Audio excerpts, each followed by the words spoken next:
광풍 속에서의 바울이라는 제목으로 사도행전 27장 1절에서 15절까지 쉬운 성경 본문으로 제가 읽어드리겠습니다.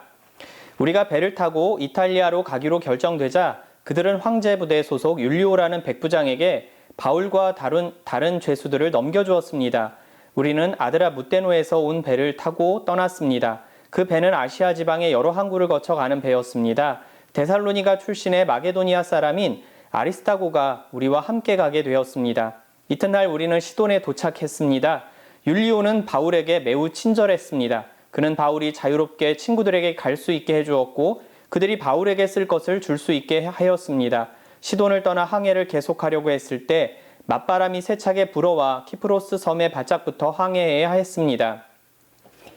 우리는 길리기아와 밤빌리아 앞 바다를 가로질러 항해한 후에 루기아 지방의 무라에 도착했습니다. 그곳에서 로마 군대 백부장은 알렉산드리아를 떠나 이탈리아로 가는 배를 발견하고 우리를 그 배에 태웠습니다.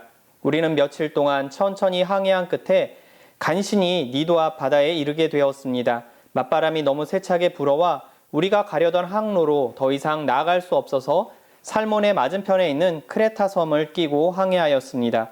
우리는 해안가를 따라 어렵게 항해하여 라세아라는 도시에서 가까운 아름다운 항구라고 하는 곳에 도착하였습니다.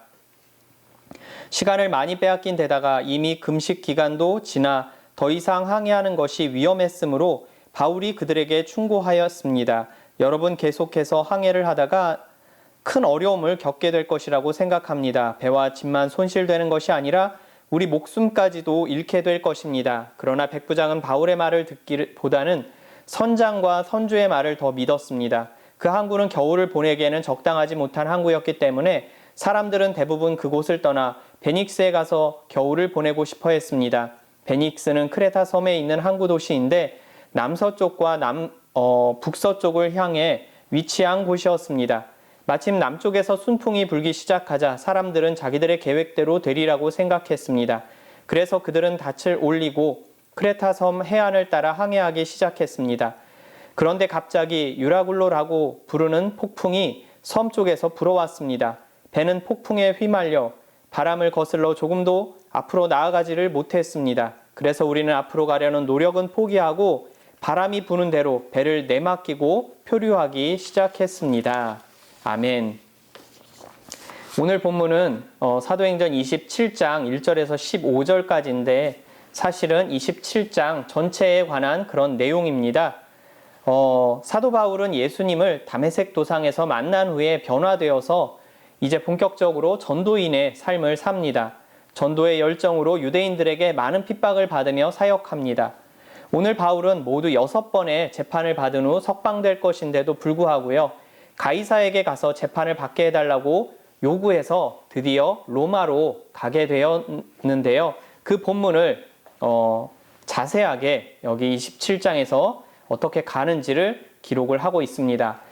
하나님은 바울에게 로마로 갈 것이라고 말씀하셨고요. 또 사도 바울은 그 자신도요, 당대 세계의 중심이었던 로마에 꼭 복음을 전하고 싶어 했습니다. 성경 로마서에는요, 바울이 로마를 거쳐 서바나, 즉 스페인으로 복음 전함의 사명이 있다고 밝히고 있으면서 스페인까지 나가고 싶다 이렇게 자기의 의견을 이야기하고 있습니다. 그에겐 로마가 꼭 가야만 하는 사명의 장소였습니다. 그는 비록 죄수의 몸이지만 로마로 가야만 하는 것입니다. 그 길에서 오늘 본문처럼 폭풍을 만난 것이죠. 율리오라는 백부장의 호송을 받아가게 되었는데 가는 도중에 일행이 탄 배가 유라굴로라는 큰 풍랑을 만나게 됩니다. 이미 겨울이 시작되어 더 항해하기 어려운데도 즐길 거리도 없는 조그마한 항구보다는 유흥도시인 큰 항구에서 겨울을 보내고자 무리하게 항해를 했기 때문에 그렇습니다. 사도 바울은 그 항해가 위험함을 경고했지만 그는 죄수이기에 영향력이 없었죠. 배는 결국 출항하게 되고 백부장과 선장은 베닉스로 가기로 결정해서 배를 출항시킵니다. 그 결과 유라굴로 광풍을 만나 14일간이나 해도 달도 보지 못하고요. 풍랑 속에서 정신없이 헤매면서 둘째 날부터는 배에 실은 모든 짐을 다 바다에 내버리고 셋째 날에는 기구들마저 모두 버려야 하는 상황에 처합니다. 그리고도 계속되는 풍랑에 살 소망마저 잃어버릴 정도가 되어버리죠.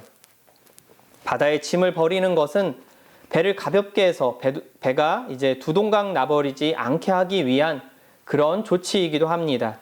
그런데 사도 바울을 통해 배 안에 있던 모든 사람들이 오늘 본문의 말씀처럼 본문에 등장하진 않지만은 27장 그 15절 이후에 보면은 모두 다 살게 됩니다. 사도 바울이 담대하게 그 배 안에서 광풍을 만나 폭풍 가운데 있는 사람들에게 이렇게 얘기합니다. 여러분 안심하십시오. 하나님께서 어젯밤에 내게 말씀하시기를 우리가 죽지 않고 다 살게 될 것입니다. 반드시 로마로 가게 될 것이라고 하셨습니다. 저는 그대로 되리라고 하나님을 믿습니다. 우리가 한 섬에 도착하게 될 것입니다. 그러니까 용기를 내십시오. 열나흘 동안이나 마음 조이며 아무것도 먹지 않고 굶어 왔습니다. 이제 여러분들 음식을 먹고 힘을 내십시오. 여러분들 중에 머리카락 하나라도 잃을 사람이 없을 것입니다. 이렇게 선포하죠. 바울은 이렇게 말한 후에 떡을 들어 하나님께 축사하고 먹기 시작했습니다. 그들도 모두 용기를 내어 음식을 먹고 힘을 얻었죠. 배는 파손되었고 짐짝 하나 건지지 못했지만 그 많은 사람 가운데 한 사람도 죽은 사람 없이 멜리데라고 하는 섬, 오늘날 몰타 섬이라고 알려진 섬에요. 헤엄쳐 들어가서 구원을 받게 됩니다. 그 이야기가 오늘 본문에 등장하는 내용의 전체 줄거리죠. 당시 이 배에는 276명이나 되는 많은 사람이 타고 있었습니다. 그 배에는 로마 군인도, 선원도, 여행객도, 장인도, 죄수들도 있었죠. 바울은 그들 안에 죄수로 섞여 있었습니다.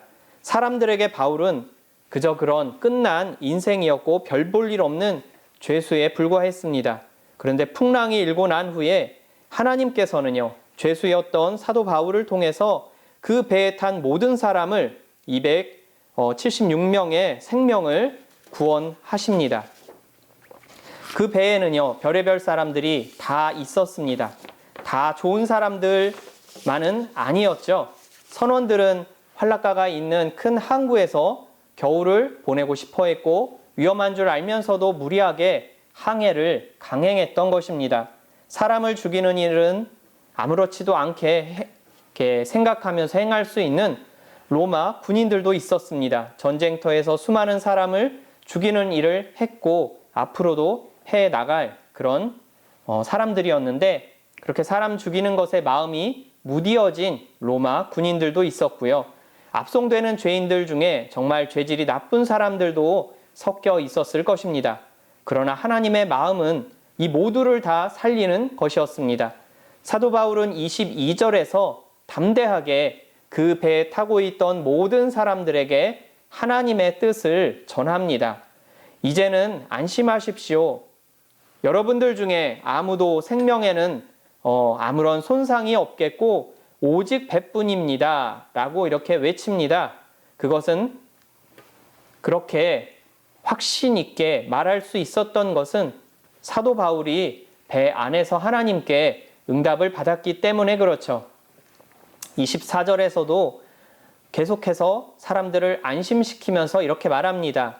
두려워하지 말라라고 하나님께서 저에게 말씀하셨습니다. 바울 내가 가이사 앞에 서야 되겠고 하나님께서 너와 함께 항해하는 자를 다 바울 당신에게 주었다라고 이렇게 사도 바울이 고백을 하고 있습니다. 사실 처음에는 한 사람도 살 것 같지 않았던 대단히 위험한 그런 상황 가운데에서 전원이 다 구출을 받았습니다. 276명의 그 소중한 생명들이 다 살게 되었죠. 배에 탄 모든 사람이 구원받기까지 풍랑으로 인해 발생한 문제들 때문에 두 번의 고비가 그 배 안에서 또 발생을 하게 됩니다. 풍랑으로 인해서 발생한 문제죠. 한 번은 30절과 32절에 보면은요, 배가 풍랑을 만나서 다 죽게 됐으니까 그 배에 있는 선원들이 배를 버리고 자기들만 살려고 구명정을 내려서 도망하려고 했었던 사건이 벌어집니다.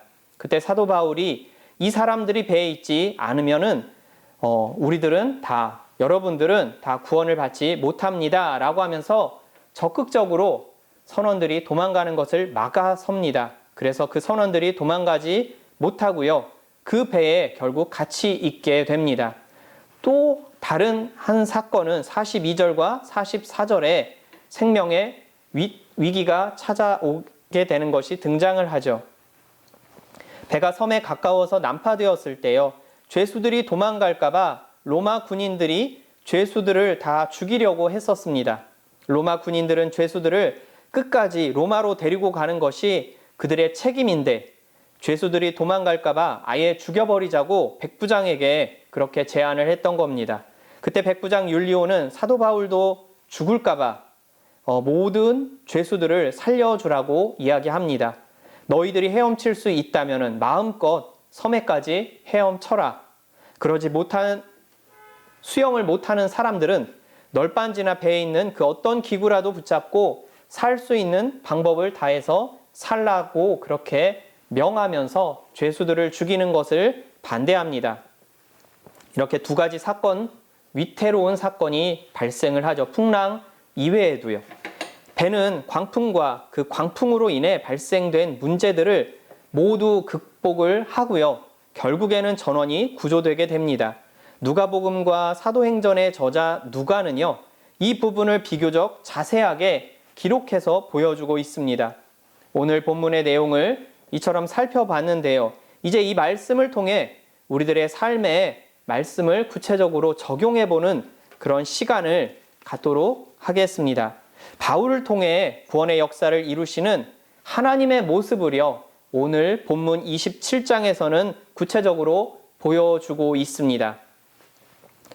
풍랑을 만난 바울의 그 배, 그 바울의 배는 2000년 전에 그 지중해의 한 바닷가에서만 일어난 사건이 아니고요. 바로 우리들에게도 일어나고 있는 오늘날의 그 사건과 현실인 것을 우리가 기억해야 됩니다. 풍랑을 만난 우리들의 배는 직장일 수도 있고요. 학교일 수도 있고 가정일 수도 있을 것입니다. 중요한 사실은 믿는 우리들 각자가 바울의 위치에 있다는 그 사실이죠. 바울이 선교 사역을 위해 메인받아서 타게 하셨던, 하나님께서 그렇게 하셨던 배가 풍랑을 만났듯이요. 가정도 교회도 국가도 풍랑을 만날 수 있다는 사실을 우리들은 기억해야 됩니다. 그런데 대부분의 사람들, 오늘 배를 탄 많은 사람들과 마찬가지로 현실적인 그 문제에만 초점을 두는 것이 현실이고 사실입니다. 오늘의 말씀을 통해 배 안에 바울처럼 저와 여러분 모두가 신분을 떠나 하나님의 편에 서 있는 영적인 지도자가 되기를 소원합니다. 첫 번째로 바울은요, 배에 있는 사람들에게 복음의 빛을 비춰주고 있습니다. 바울은 사람들의 그 시야를 바꿔주는 결정적인 증언을 오늘 본문에서 하고 있습니다. 앞에서는 읽지 않았지만 27장 전체 내용에서 20절 이후의 내용을 여러분들에게 읽어드리겠습니다. 역시 쉬운 성경 본문으로 읽어드리겠습니다. 우리는 며칠째 해도 보지 못했고 별도 보지 못했습니다. 이거는 이제 풍랑을 만난 그 배 안의 상황입니다. 바람은 계속해서 거세게 불어왔습니다. 결국 우리는 살아남을 수 있다는 희망을 모두 포기하고 말았습니다. 사람들이 오랫동안 아무것도 먹지 못하고 있는 가운데 바울이 일어나 그들에게 말했습니다. 여러분, 내가 크레타 섬을 떠나지 말자고 한 말을 여러분들은 들었어야 했습니다. 그랬다면 이런 손해를 입지 않았을 것이고 물건을 잃어버리지도 않았을 것입니다. 하지만 여러분, 이제 제가 권합니다. 용기를 내십시오. 이 배만 잃을 뿐 여러분 중에는 한 사람도 목숨을 잃지 않을 것입니다. 지난밤에 나의 주님이요, 내가 섬기는 하나님의 천사가 내 곁에 나타나 이렇게 말해주었습니다. 바울아, 두려워하지 마라. 너는 반드시 황제 가이사 앞에 서야 한다. 하나님께서 너와 함께 항해하는 모든 사람들의 목숨을 너에게 맡겨주셨다. 그러니 여러분 용기를 내십시오. 나는 하나님을 믿습니다. 모든 일이 하나님의 천사가 내게 말씀하신 대로 이루어질 것입니다. 우리는 반드시 어떤 섬에 밀려가 닿게 될 것입니다. 라고 이렇게 사도 바울은 사람들 앞에서 복음의 빛을 비춰주고 있는 것입니다. 여기서 바울은 배에 있는 사람들에게 바다의 흉흉한 상황과 죽음의 공포 앞에서 구원의 소망 함께 하시는 하나님을 바라보게 한 것이죠. 신분과 그들의 종교에 관계없이 바울 사도는 그렇게 하고 있는 것입니다. 비록 이 폭풍우가 고난과 고통을 우리에게 주고 있어서 생명을 위협하는 상황은 맞지만 결코 죽음에는 이르지 않는다는 그 내용을 바울이 전하고 있는 것입니다. 계속해서 용기를 내라고 말하고 있습니다. 그의 기도 응답을 사람들 앞에서 담대하게 말합니다. 담대하게 이야기해버립니다. 이 말을 통해 사람들 전부는 아니었을지라도 여러 사람들은 큰 도전을 받죠. 처음에는 영향력이 없는 그 죄인 바울의 말에 별 주목하지 않았던 사람들도 점점 바울의 말을 듣게 됩니다. 예수 믿는 신앙인의 한마디 말에 큰 위로와 삶의 위기에서 새로운 희망을 가져보게 된 것입니다. 바울의 그 복음의 메시지를 듣고 사람들의 시야가 점점점 바뀌고 변하게 되는 것이죠. 시야를 바꾼다, 시각을 바꾼다. 참 쉽게 말하지만은 사람에게 있어서 그 시각을 바꾸는 것은 결코 쉬운 일이 아닙니다. 이론적으로는 간단하고 편하게 그렇게 쉽게 말할 수 있지만 자기 자신이 가지고 있던 기존의 생각의 틀, 이것을 고치는 것은 결코 쉽지 않습니다. 자기 자신의 사고가 유연해서 다른 사람의 말이나 충고를 받아들이려 생각해 볼 줄 아는 사람은 그나마 변화의 기회가 있을 수 있지만 그렇지 않은 경우는 변화의 기대를 가져보기 굉장히 어렵고 힘듭니다. 평생 살다가 그렇게 자기 생각에 갇혀서 죽기도 하죠. 그래서 쉽지 않은 것이 이런 시각의 변화입니다. 하지만 바울은 삶의 위기에서 사람들에게 복음을 통해 시각을 교정해주는 역할을 하고 있습니다. 만약 바울도 선원이나 로마 군인들의 그들이 가지고 있는 그런 동일한 시각을 가지고 있다라고 했으면 어떠했을까요? 아마 아무런 영향력도 행사할 수 없었을 것입니다. 그 배 안에서요. 하지만 그가 달랐던 이유, 바로 그가 믿는 주님의 자녀였기 때문에 다르게 생각하고 다르게 반응할 수 있었던 겁니다. 그런 하나님의 자녀다운 믿음을 가지고 있었기 때문에 위기의 때를 믿음으로 극복할 수 있었던 것이죠. 어려움의 때를 오늘 믿음으로 신앙인답게 바울이 통과하고 있는 것을 보여주고 있습니다. 오래전에 저는 갑자기 변한 저의 상황들, 어려운 환경들 때문에 살던 곳도 떠나서 이사를 해야 됐고 다니던 학교도 오랫동안 이제 휴학을 하는 상황 가운데 있었습니다. 요즘처럼 봄이 막 시작되는 4월, 5월쯤이었던 것 같은데요. 낯선 동네, 그곳에서 이제 새롭게 적응 안 되는 삶을 살면서 육교를 막 건너서 내려오고 있을 때였습니다. 사람들은 아무 문제가 없어 보였고 그렇게 지나가고 있는 것처럼 이렇게 제 눈에 들어왔죠. 넓은 공원에서 강아지를 끌고 산책하며 즐겁게 지내며 지나가는 모습들이 많이 눈에 띄었습니다. 제 눈에는 그렇게 보였죠. 그러면서 나는 이렇게 힘들고 어려운데 참 편안해 보인다.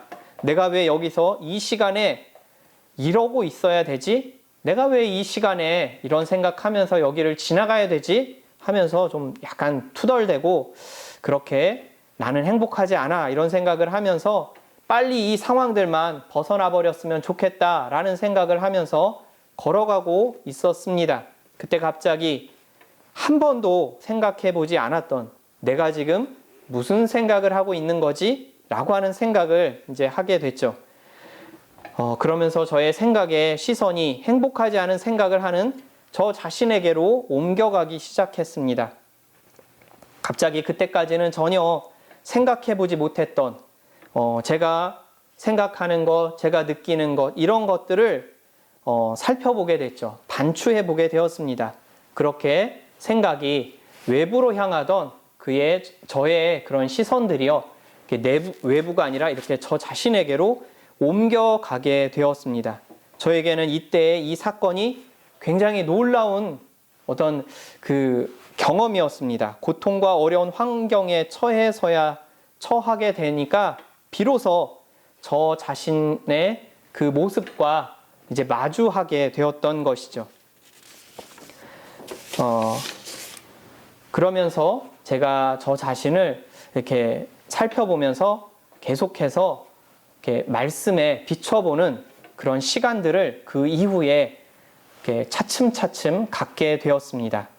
그러면서 이제 또 시간이 흐르고 이때까지 왔는데 얼마 전에 뭔가 제대로 된 것도 없는 것 같고 준비해두지 않은 것 같은 많은 것을 잃어버리면서 지내온 것은 아닌가라고 하는 후회의 마음이 언뜻 그 파도처럼 이렇게 밀려드는 것을 경험하면서 굉장히 힘들게 저를 만들었습니다.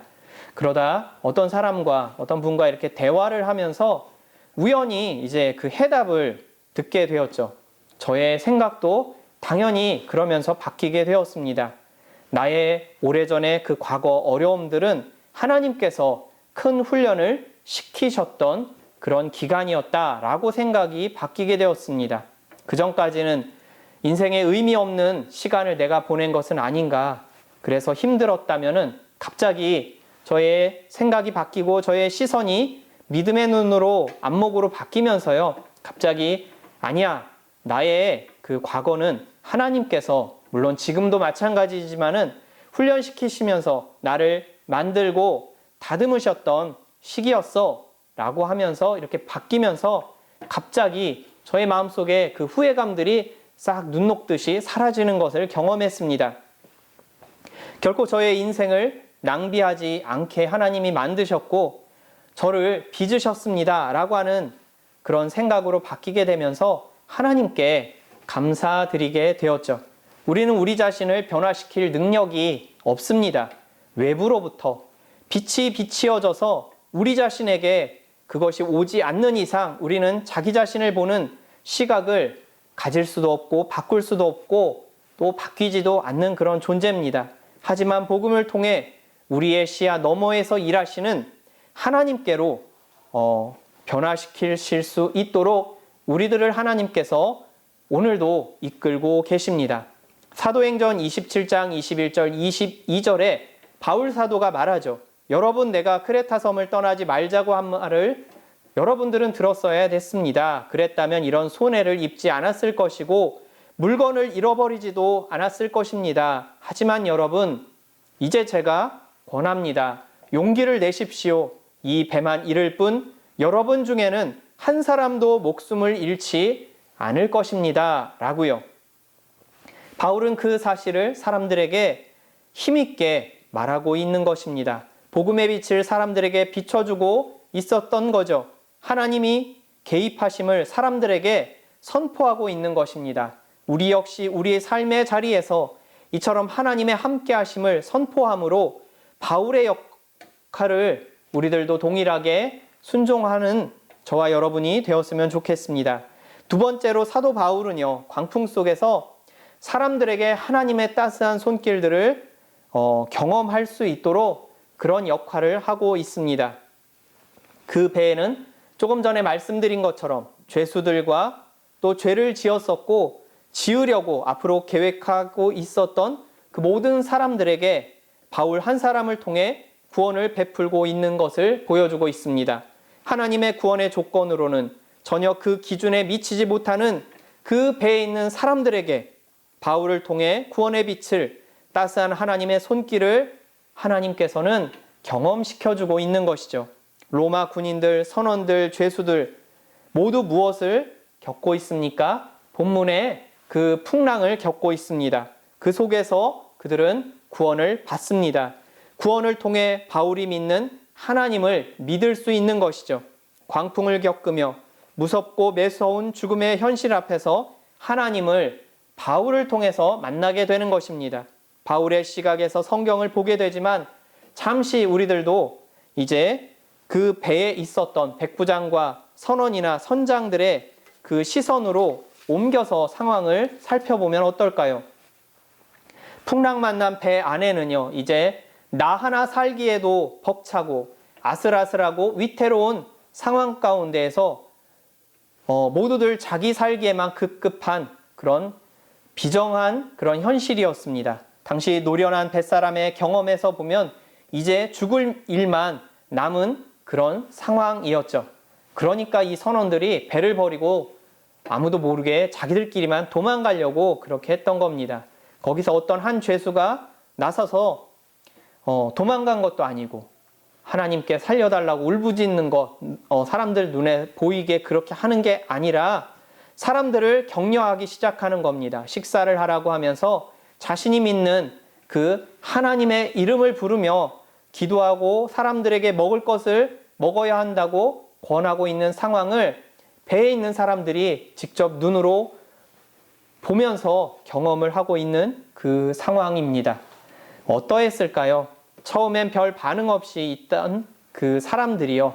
저러다 말겠지라고 생각하고 체념하고 있었던 그 사람들이 바울을 주목하기 시작하면서 당연히 소망을 걸어보지 않았을까요?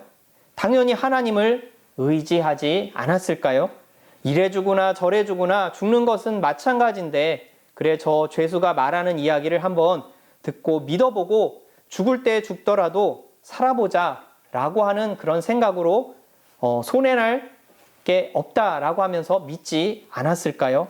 그들 전부는 아니었을지라도 아마 거의 대부분 바울의 모습을 통해 바울의 하나님을 믿고 의지했을 것입니다. 신분이 어떠하든지 예수 믿는 한 사람을 통해 복음을 듣고 하나님을 믿고 구원을 받게 되죠. 그들이 그렇게 모두 다 구원을 받고 로마로 들어가게 된 것입니다. 처음엔 바울 한 사람이었지만 나중엔 배 안에 사람들이 하나님을 믿는 상황으로 바뀌게 된 거죠. 놀라운 복음의 전도 사역을 고난을 통해 폭풍을 통해 하나님께서 이루어 주시는 것을 보여주고 있습니다. 세 번째로 바울은요, 복음을 통해 사람들에게 소망을 갖게 해 줍니다. 이 말은 배의 선원들, 군인들 모두가 죽을까봐 정신줄을 놔버렸을 때 일어난 사건입니다. 그들이 다 놔버린 상황. 그때 바울이 아니라고 이야기하면서 나타난 거죠. 그러면서 자신의 기도응답을 말합니다. 읽어드린 본문의 22절에서 이제는 안심하십시오. 여러분 중에 아무도 생명에는 손상이 없겠고 오직 백분일 것입니다. 라고 외칩니다. 우리의 현실에서 소망을 갖는다, 하나님을 바라본다 라고 하는 것은 어떤 의미가 있을까요? 모두들 어려운 시기라고 말들을 합니다. 교회는 이제 더 힘들어질 것이다 라고도 말하죠. 선교는 어려울 거야 이렇게 이야기를 합니다. 안 될 거야, 어려워서 끝났어, 믿어봐야 소용없어 라고 생각하면서 있을지도 모릅니다. 이렇게 말하는 것이 본문에서 했던 다수의 사람들이 했었던 놔버리는 일을 하는 것입니다. 소망을 잃어버리고 포기하는 것이죠. 아닙니다. 놔버리는 게 아니라 바울처럼 정신 차리고 열악한 상황이지만 길을 더 보여주시기를 구하는 것이 우리들에게 필요합니다. 끝까지 살아보려고 몸부림치라고 하는 그런 뜻이 아니라 구체적으로 말씀을 드리면요, 어려운 이 시기에 더 예수님이 나와 함께 하심을 믿고 고백하면서 믿는 주의 자녀답게 생각하고 말하고 그렇게 고백하라는 것입니다. 삶의 현장에서요, 힘든 폭풍우 같은 비정한 그 현장 가운데서 바울처럼 해보라고 하는 것입니다. 광풍 속에서, 광풍 한가운데에서 지금 배에는 극명하게 두 부류의 사람들로 나뉘어져 있습니다.